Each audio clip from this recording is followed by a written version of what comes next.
Merhaba arkadaşlar. İnsan dilinin kökeni ve insanın evrimi ile ilgili değişik konuları ele almaya devam ediyoruz. Bu videoda ele alacağımız konu tek eşlilik. Yani bir gelişmiş memeli türü olarak insan türünde en yaygın üreme stratejisi olarak tek eşliliğin nasıl ortaya çıktığı ve bu tek eşliliğin insan toplumsallığına olan etkileri üzerine duracağız. Konuya salt biyolojik açıdan baktığımızda, yani evrim teorisi açısından baktığımızda aslında insan tek eşliliği büyük bir gizem. İnsan tek eşliliği aslında bilimsel bir gizem, yani bir muamma, bir bilmece oluşturuyor. Çünkü normal koşullarda sayısız gelişmiş memeli türün erkeklerin ve dişilerin üreme stratejileri açısından baktığımızda tek eşlilik olması hiç de mantıklı bir durum gibi gözükmüyor. Anımsayacağınız gibi daha önceki videolardan birisinde dişilerin, yani kadınların ve erkeklerin üreme stratejilerinin neden farklı olduklarını anlatmaya çalışmıştım. Bu farklılığın en önemli nedeni şuydu. Yani erkekler ve kolay bir biçimde üreme hücresi, yani sperm üretiyorlar. Oysa ki kadınlar doğurgan oldukları dönem boyunca üretecekleri üreme hücresi, yani yumurta sayısı belli.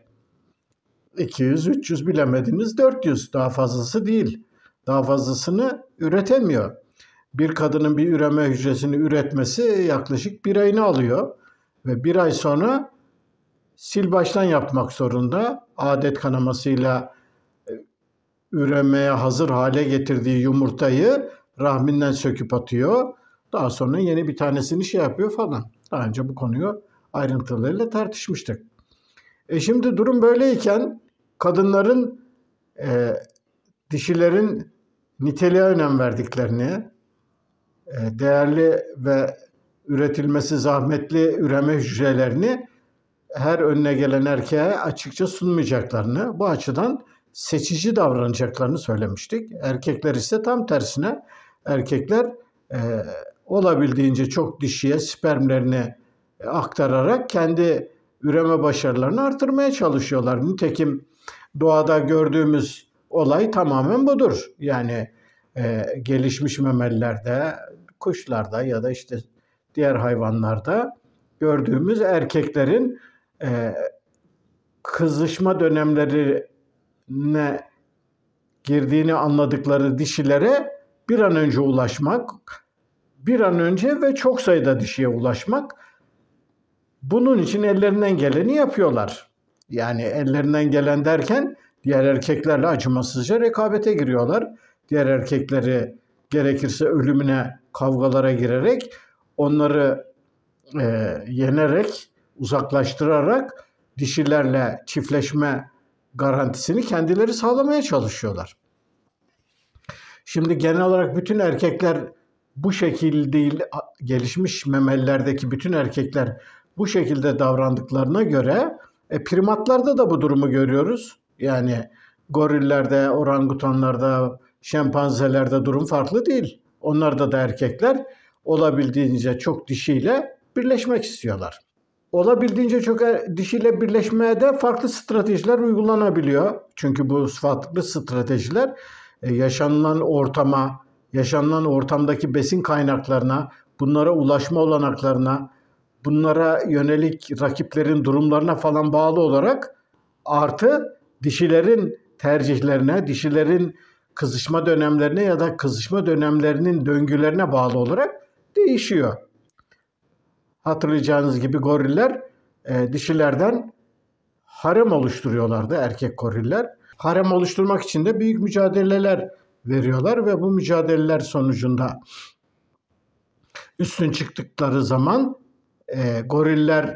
goril dişileri kısıtlı bir alanda hep birlikte kızıştıkları için o dönemde onlara sahip çıkmaya çalışıyor ve böylelikle soyunu sürdürmeye çalışıyor. Diğer erkek goriller ise fırsat buldukça dişilerle çiftleşmeye çalışıyorlar.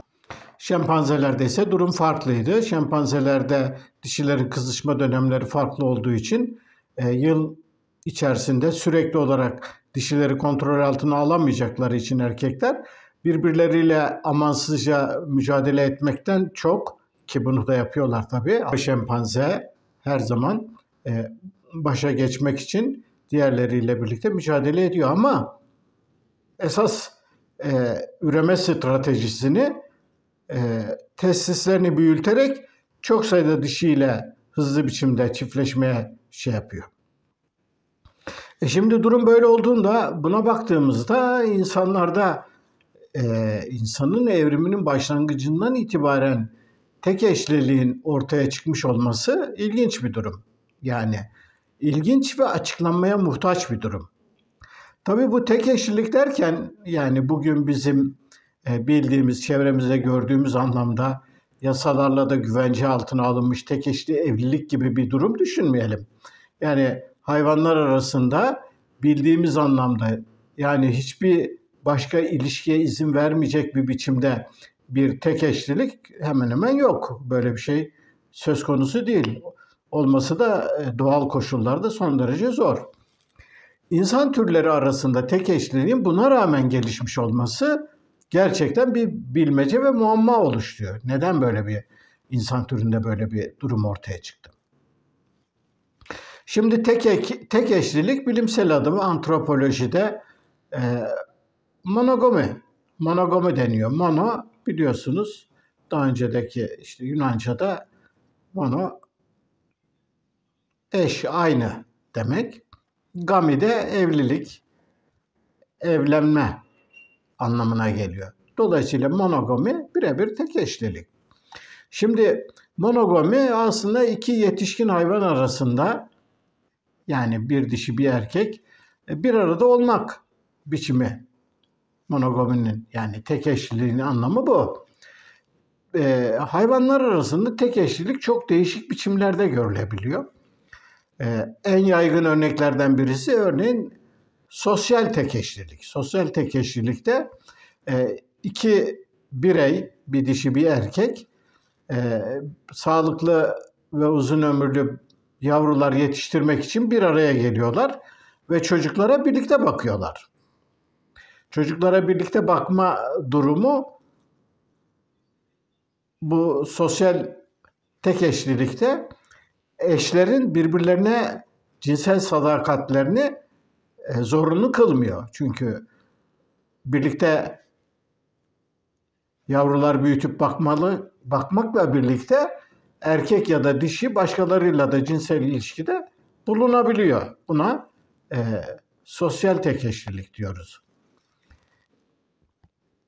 Bir de genetik tek eşlilik var. Genetik tek eşlilikte ise genellikle eşler birbirlerine cinsel anlamda da, yani bugünkü bizim anladığımız anlamda sadakat gösterip diğer bireylerle pek çiftleşmiyorlar. Bu da tabii %100 değil. Ama bunun dışında tek eşlilik başka biçimlerde de gündeme geliyor.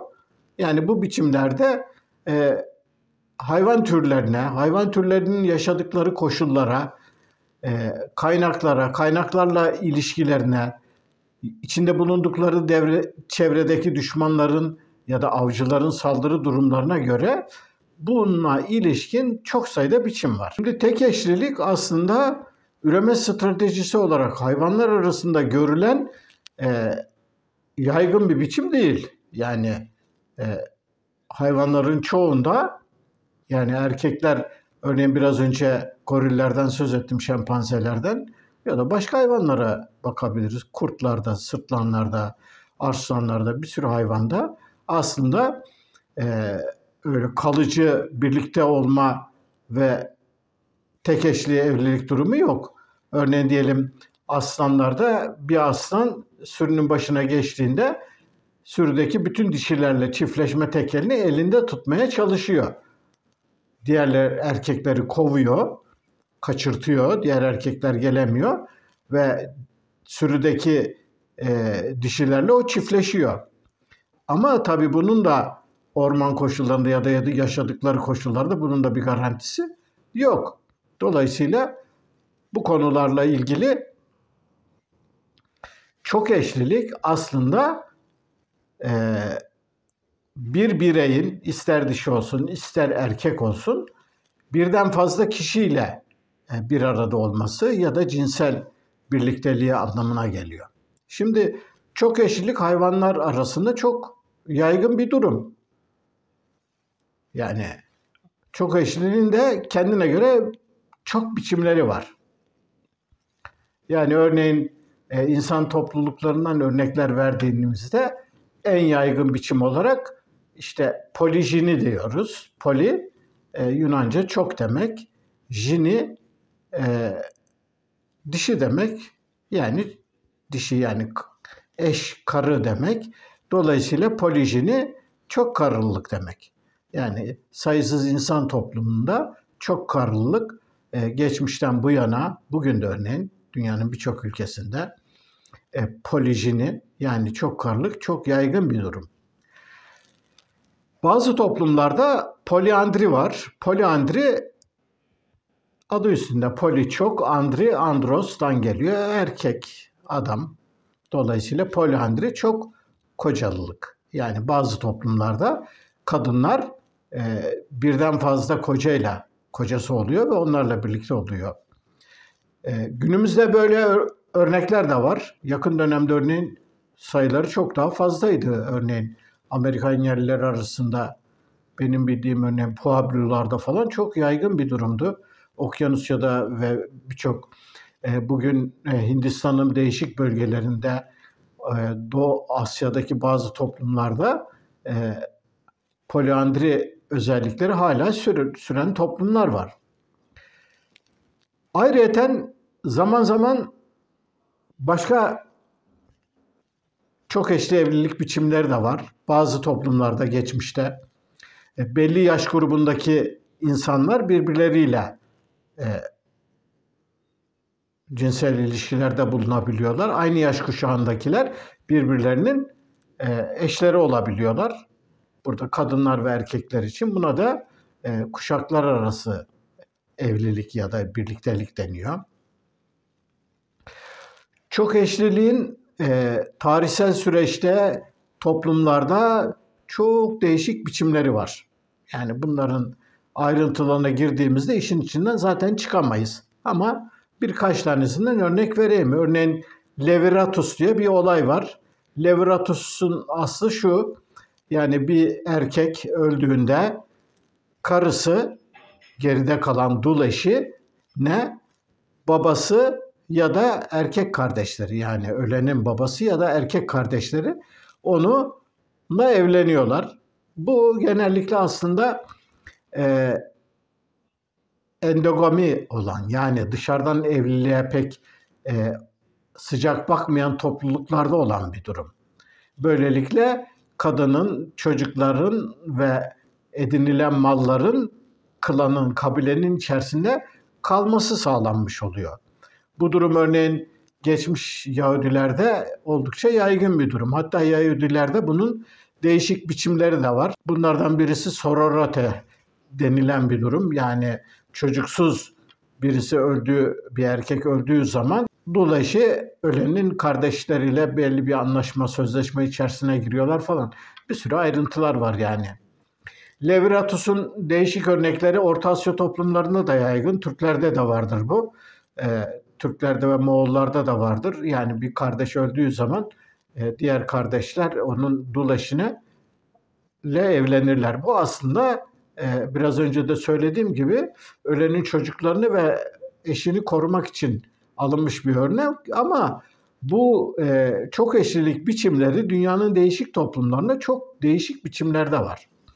Şimdi bu kadar ayrıntı biçimlerden olması bir yerde normal. Neden normal? Çünkü kültürel olaylar, biyolojik ve fiziksel temelleri olsa da kültürel olaylar sonsuz çeşitlilik içerisinde kendini ortaya koyabilir.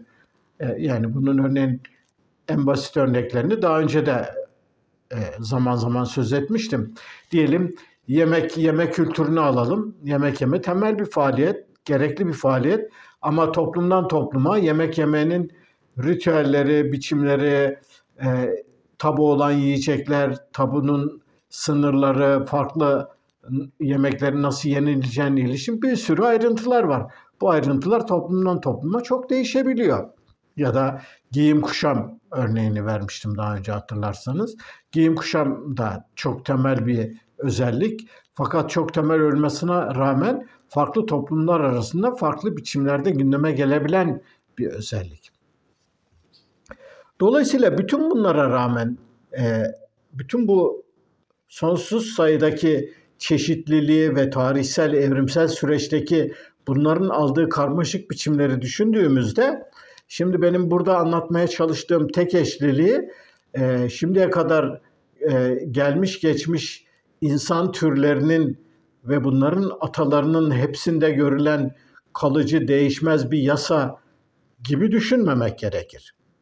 Burada insan türünün özgünlüğü bakımından toplumsallığı, insan toplumsallığının çok özgün ve ayrı bir özellik olmasına bağlı olarak insan toplumlarında tek eşlilik yönünde bir adaptasyon, bir baskılanma olmuştur. Seçilim bu yönde olmuştur. Bizim şimdi burada yanıtını arayacağımız esas soru şu olmalı. Peki insan türünde böylesi bir seçilim baskısı neden oldu? Yani diğer primat türlerinin hiçbirinde görülmeyen bir biçimde insanın ataları neden tek eşlilik yönünde bir eğilim gösterdiler? Soruyu bu şekilde sorduğumuzda bilim insanları geçmiş onlarca, yüzlerce yıldır bu soruların yanıtlarını arıyorlar ve bu sorulara yanıt verme çabaları içerisinde belli teorilerde ortaya çıkmış durumda. Ön teorilerden birisi isteğe bağlı tek eşlilik. Şimdi bu isteğe bağlı tek eşliliğe ilişkin değişik örnekler veriliyor. Bu örneklerde yani değişik hayvan türlerinde örnekler veriliyor. Bu değişik örneklerde belli bir bölgede dişiler geniş bir alana yayılmak durumunda oluyorlar. Bu yayılmanın nedeni dişilerin yalnız yaşamayı tercih etmeleri olduğu gibi kaynakların sınırlılığından dolayı o kaynaklara ulaşabilmek için kendilerine ayrı bölgeler oluşturma gayretiyle ilgili olarak dişiler bu kadar yayılmış olabiliyor. Şimdi böylesi bir durumda dişilerin çok geniş bir alana yayıldıkları bir durumda erkekler onlarla sürekli peşlerinde koşmak, onlarla ilişkiye kurmak için uzun çabaları göze almamak için ya da bu sıkıntılara girmemek için tek eşlilik yönünde bir eğilim gösteriyorlar ve böylelikle bazı hayvan türlerinde tek eşlilik bu biçimde ortaya çıkmış olabiliyor. Ama insan türünün tarihsel, evrimsel sürecine baktığımızda insanlarda böylesi bir durum yok. Çünkü insanların genel olarak başlangıçtan itibaren kalabalık gruplar halinde yaşadıklarını biliyoruz. Yani bu primatlar açısından da geçerli bir primat türü olarak insan ataları da böyleydi. Dolayısıyla insan tek eşliliğini buraya bağlamak mümkün değil. İkinci bir tek eşliliği zorlayan koşul yavruların bakımı ve büyütülmesinin gerçekten iki cinsten bireylerin yani dişilerin ve erkeklerin katılımını zorunlu kıldığı zorlu koşullar olabiliyor. Buna da örnek olarak örneğin imparator penguenlerine örnek verebilirim.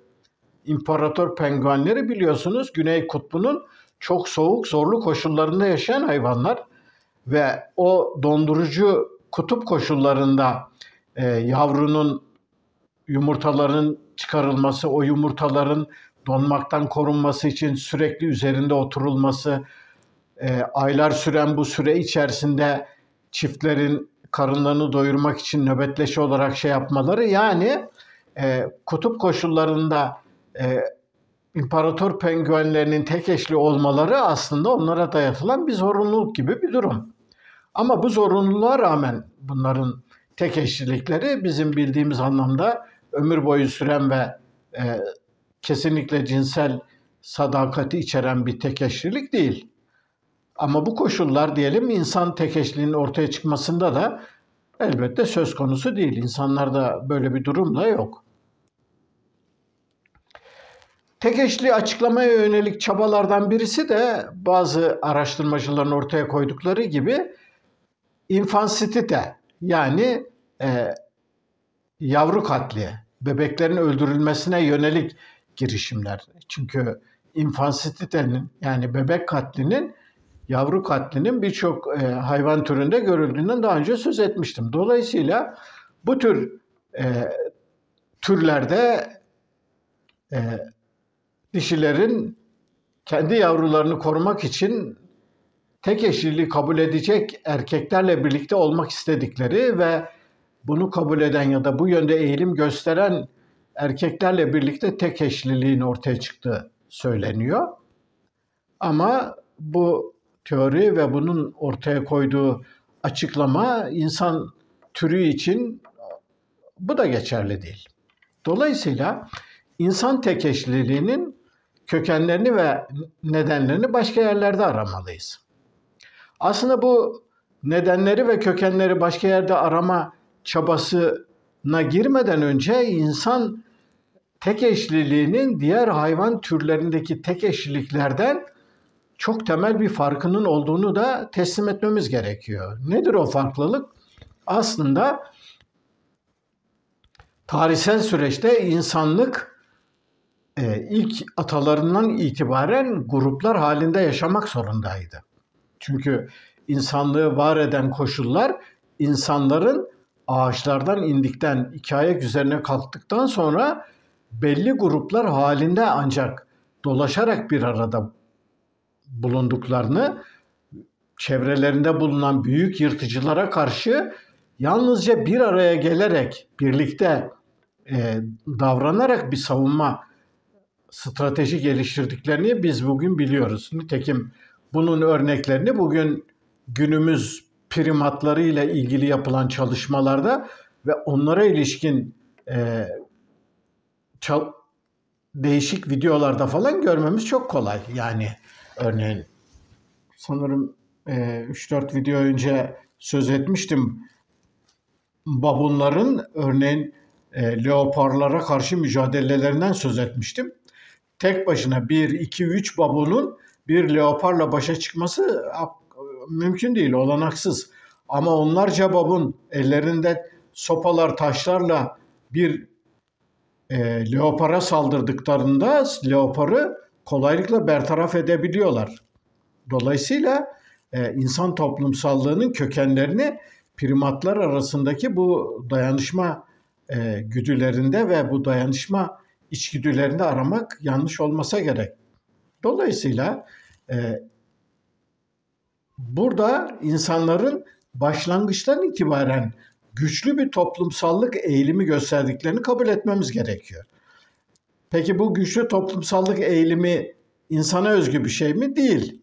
Az önce verdiğim örnekte olduğu gibi, babunlar örneğinde olduğu gibi birçok primat türünde güçlü bir toplumsallık eğilimi vardır. Yani bir babun, 2 babun, 3 babun değil de 10 babun bir leoparı kolaylıkla bertaraf ettiği gibi başka maymun türleri, örneğin yılanlara, kartallara, şahinlere ya da başka türden yırtıcılara karşı bölgelerini savunurken çığlıklar atarak, birbirlerini uyararak ya da hep birlikte avcılara karşı direnerek bu şeyleri sağlayabiliyorlar. Demek ki insan toplumsallığının birincil yönü olan bu başlangıçtan itibaren insanlardaki güçlü toplumsallık eğilimi de açıklanmayı gerektirecek bir durum yok. Esas sorun bu güçlü toplumsallık eğilimine rağmen, bir topluluk içinde yaşıyor olmalarına rağmen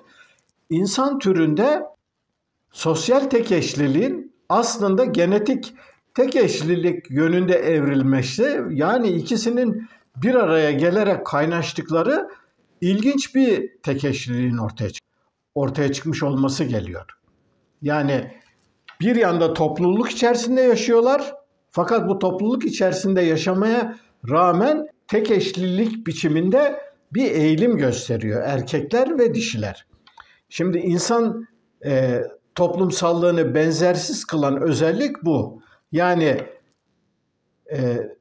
hatırlayacağınız gibi toplumsallığın değişik biçimlerini anlattığımda birkaç örnekten, birkaç basamaktan söz etmiştim. Birisinde örneğin sosyal böceklerde gördüğümüz iş bölümünün ve özelleşmenin son derece ileri boyutlara uğradığı, toplumsal rollerin hatta üremeyle ilişkili görevlerin bile paylaşıldığı çok katı ve kalıcı işbirlikleri vardı. İnsan toplumsallığı böyle bir toplumsallık değil.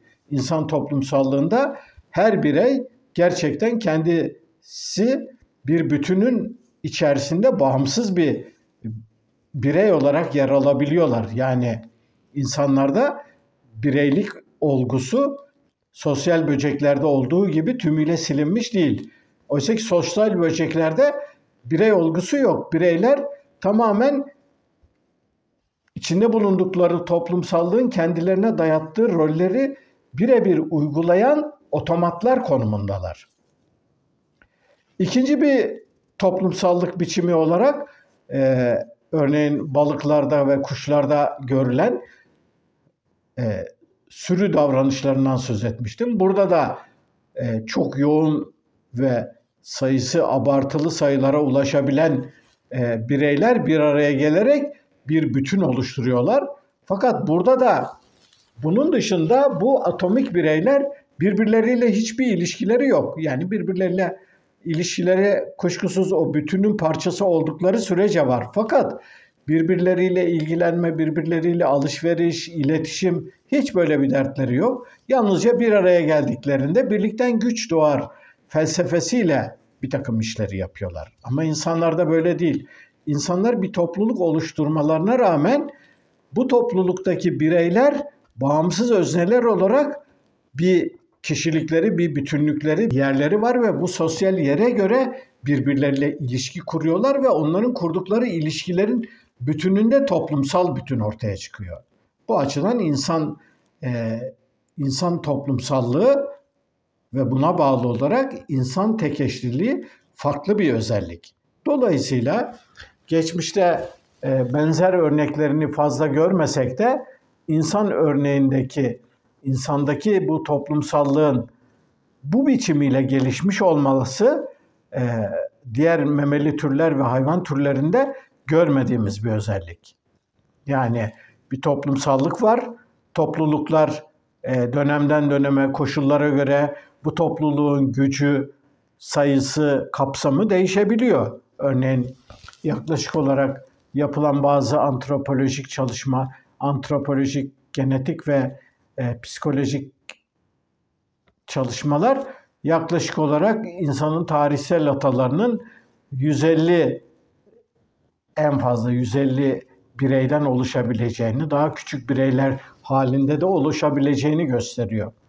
Nitekim yakın dönemci avcı toplayıcı toplulukları ve bunların ilişkilerine baktığımızda da diyelim buna yaklaşık sayı ortaya çıkıyor. Değişik topluluklarda 100, 90, 120 ama öyle çok büyük 300, 500 ya da işte 5-10 gibi uç sayıda rakamlar olmuyor. Kuşkusuz evrimsel süreçte ya da tarihsel koşullarda bunlara uymayan örnekler mutlaka olmuştur. Çünkü konuşmanın başında da anlatmaya çalıştığım gibi insan toplumsallığıyla ve insanla ilgili değişik konular babında değişmez, sarsılmaz bir yasalar biçiminde her dönem geçerli şeyler hiçbir zaman olmamıştır. Olamaz da. Her dönemde yaklaşık olarak anlatılabilen özelliklerin belli sınırları vardır. Yani alt ve üst sınırları vardır ve bu sınırlarla gitmişlerdir. Şimdi bu açıdan baktığımızda insan tek eşliliğinin ortaya çıkması başka türlerde görmediğimiz bir özellik olarak insan toplumsallığını zorlayan koşulların bir sonucu olarak ortaya çıkmış durumda. Demek ki insanların arasındaki toplumsal ilişkiler ve insanların bir topluluk halinde olmalarını gerektiren koşullar o kadar baskın ve zorunluydu ki insanlar bu topluluk içerisinde bir arada yaşamak zorunda olmalarına rağmen çocuklarını yetiştirebilmek açısından tek eşliliği geliştirdiler. Peki hemen aklınıza şey gelecektir kuşkusuz. Peki insanları diğer primatların hiçbirisinde görülmeyecek bir biçimde bir araya gelmeye zorlayan bu kadar zorlu koşullar nelerdi? Bunları da ileriki videolarda bu koşulları ele alacağız.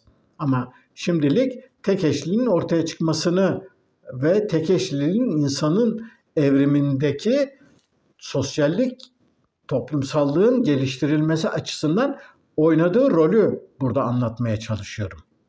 Tek eşliliğin hayvanlarda ortaya çıkmasına ilişkin koşulları anlatırken örneğin değişik örneklerden söz ettim. Örneğin dişiler çok geniş alanlarda dağılmış olabilir ya da imparator penguenlerinde olduğu gibi çok zorlu koşullar çiftleri bir araya gelmeye zorlamış olabilir demiştim. Ve ayrıyeten çocuk katlinden kurtulma gibi bir özelliğin de söz konusu olabileceğini söylüyordum. İnsana yakın primatlarda yani gorillerde, orangutanlarda, bonobolarda, şempanzelerde ya da yakın başka türlerde çocuk öldürme türünden bir eğilim güçlü biçimde yok. Kuşkusuz bazı primat türlerinde çocuk öldürme davranışı var ama insanın atalarının bulunduğu ortamlarda bu yönde bir eğilim ya da bu yönde olayların olduğuna ilişkin hiçbir kanıta şimdiye kadar ulaşılmış değil. İnsanların yaşadıkları bölgede tek tek dişilerin ayrı ve yalnız yaşamak istemeleri ya da ayrı bölgelerde bulunmaları da olamayacağına göre. Çünkü biraz önce söylediğim gibi insanlar başlangıçtan itibaren büyük topluluklar halinde yaşamaya çok önem vermişlerdir. Dolayısıyla burada insan toplumsallığını, insan tek eşliliğini ortaya koyan zorunluluk nedir sorusuna geliyoruz. Daha önceki videolarda anlattığım gibi bu zorunluluk aslında çocuk üretmenin sıkıntılarıyla ilgili bir şey. Birincisi önceki videolarda anlattığım gibi kadınların doğum yapmakta zorlanmaları, ayağa kalkmış olmalarından dolayı ciddi sıkıntı yaşıyorlar. Fakat bu sıkıntı sadece bu sıkıntıyla yeterli olsaydı belki insan tek eşliliği yine olmazdı. Yani atıyorum dişiler doğumda zorlanıyorlar. Peki ebeler yani anneleri ya da kız kardeşleri, ablaları onlara yardım ederek doğumda yardımcı olabilirler. Ama ondan sonrası dişiler için çok daha zor. Neden çok daha zor? Çünkü insan bebekleri bir kere beyinleri gelişmeden doğuyor. Beyinleri zaten geliştiğinde, tam haline geldiğinde doğum olamayacağı için beyin bu anlamıyla gelişmemiş durumda insan bebeklerinde. Şimdi gelişmemiş beyin demek, gelişmemiş kafatası demek. Dolayısıyla bebek doğduktan sonra kafatası gelişmesi gerekiyor, beyin gelişmesi gerekiyor. Şimdi beyni gelişmemiş bir çocuk birçok becerilerden yoksun. Ayağa kalkamaz, bir şey isteyemez, bir yere gidemez, bir şeyi tutamaz. Çünkü örneğin şempanzelerle karşılaştırdığımda daha önceki videolarda anlatmıştım. Örneğin şempanze yavruları 1-2 ay süresinde anne onu sürekli kucağında taşır ama 2 aydan sonra, 3 aydan sonra şempanze dişisi yavrusunu sırtına atar. Ondan sonrası o yavrunun kalmış bir şey. Ne yapar yavru? Bir kere annesinin tüylerine sıkıca tutunur. Kavrama refleksleri çok güçlüdür. Diyelim annesi ağaçtan ağaca atlarken düşmez. O da annesiyle birlikte annesinin sırtında dengeyi sağlamak için birçok refleksler geliştirmiştir. Bu refleksleri hatırlayacağınız gibi yeni doğan reflekslerini anlatmıştım. Yani örneğin şempanze yavrusu ya da işte bonobo ya da goril yavrularının ayakları dallara tutunur, dalları kavrar. Annesinin sırtına tutunur.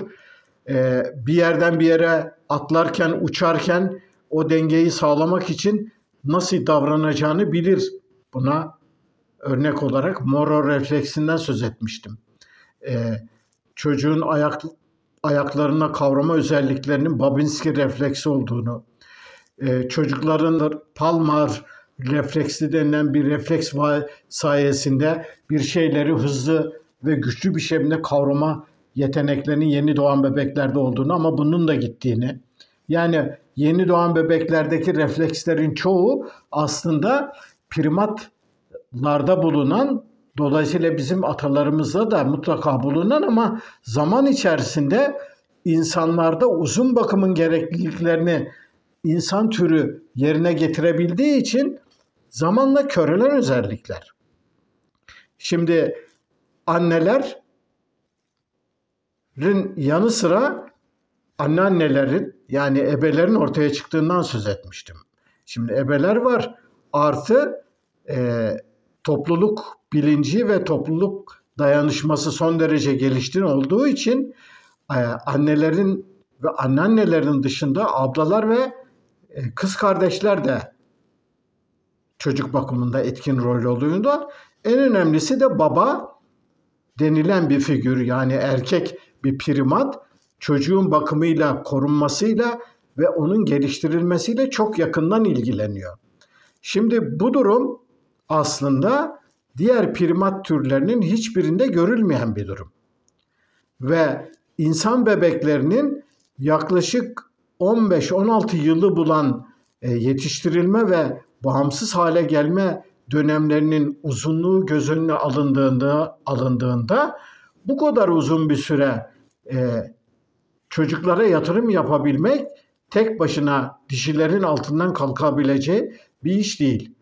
Ve dolayısıyla ister istemez babalık kavramının ortaya çıkmasıyla birlikte buna paralel olarak dede ve nine adaptasyonlarının da gelişmesiyle birlikte insan türünde topluluk içinde bir arada yaşamaya koşut olarak tek eşlilik evrimleşmiş durumda. Şimdi başlangıçtan itibaren insan türünde tek eşliliğin evrimleşmiş olmasından söz ediyor olmam, insanın tarihsel evrimsel ataları içerisindeki bütün türlerde tek eşliliğinin görüldüğü ya da bunun yaygın olduğu ya da bunun kanıtlandığı gibi bir iddialarda elbette bulunmuyor.